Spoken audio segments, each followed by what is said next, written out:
देखिए दोस्तों, इस बच्चे के पैर में चोट लग गई होती है और ये लकड़ी की मदद से चल के जा रहा होता है और तभी एक अमीर लड़का आके इसकी हंसी बनाने लगता है। ये सब देखकर ये लड़का रोने लगता है, बहुत ही दुखी हो जाता है। तब इसका बड़ा भाई आता है और इसको चुप करा के अलग बैठा देता है। फिर वह जंगल में जाकर लकड़ी को काटता है और उस पर अपनी कलाकारी दिखाने लगता है। आगे इस लड़के ने इसको कितना खूबसूरत चीज़ बना दिया जिसे देखने के बाद आपके भी होश उड़ जाएंगे।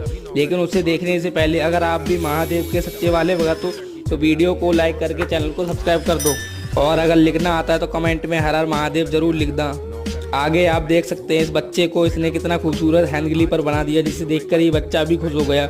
आप इस बच्चे के लिए एक लाइक तो कर ही सकते हो दोस्तों।